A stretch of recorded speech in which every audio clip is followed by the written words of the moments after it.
हाँ। समाज की बुनियादी संस्था का नाम है परिवार। होगा। कई परिवार इकट्ठे हो जाते हैं तो कुल हो जाता है, गांव हो जाता है, और इसी का विस्तार रूप है समाज। तो मूल संस्था है हमारी परिवार। अगर परिवार में संस्कार नहीं होंगे अच्छे तो समाज में कहाँ से आएंगे। और परिवार को संस्कारित करने के लिए सहजीवन की इकाई मानी गई है परिवार। और कई तरह के लोग रहते हैं, बूढ़े भी रहते हैं, जवान भी रहते हैं और बच्चे भी रहते हैं। बूढ़ों के पास जीवन भर का अनुभव है, बच्चों के पास ऊर्जा है और परिस्थिति का ज्ञान है जवान के पास। तो कम से कम शाम का भोजन सब मिलके एक जगह बैठ के करें तो भोजन करते करते ही सार्थक संवाद हो जाएगा, अलग से नहीं। क्योंकि समाज का निर्माण दो ही चीज़ों पर निर्भर है, रोटी और बेटी। ये दो चीज़ ही समाज बनाते हैं।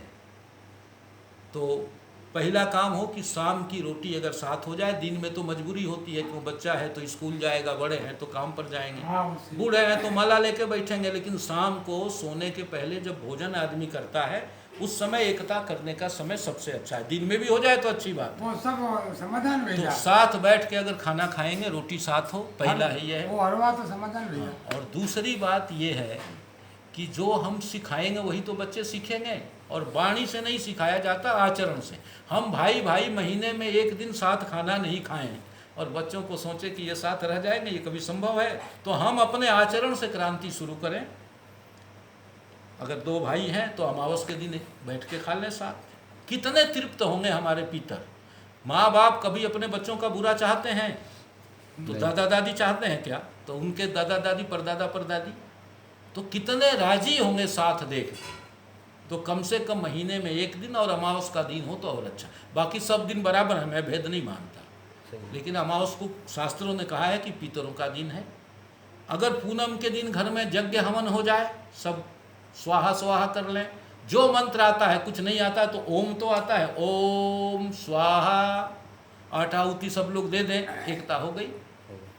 और घर के अंदर कोई न कोई शास्त्र चलते रहना चाहिए। हर घर में अब पढ़े लिखे लोग हो गए हैं, बहुएं पढ़ के आ गई, बच्चे पढ़ रहे हैं। तो रविवार को, शनिवार को, गुरुवार को, जो भी दिन ठीक लगे 10 मिनट वो पढ़े और बाकी लोग बैठ के सुने। बारी बारी से भी पढ़ सकते, जैसे घर में सुविधा हो। किसी न किसी शास्त्र का प्रवेश कराना पड़ेगा। शास्त्र ही हमारे भीतर के दुश्मनों को मारेंगे। बाहर के दुश्मन को तो हम जीत लेंगे, पुलिस लगा देंगे, गोली से मार देंगे, सब कर लेंगे। लेकिन अपने जो भीतर दुश्मन छुपे हुए हैं, इनको मारने का यही हथियार है।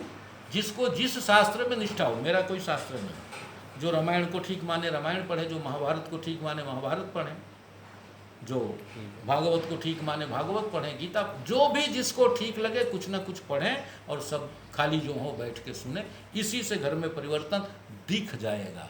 और ज़्यादा दिन नहीं, 6 महीना बहुत होता है। 6 महीने में ये फसल आ जाएगी। कर उसको हम लोग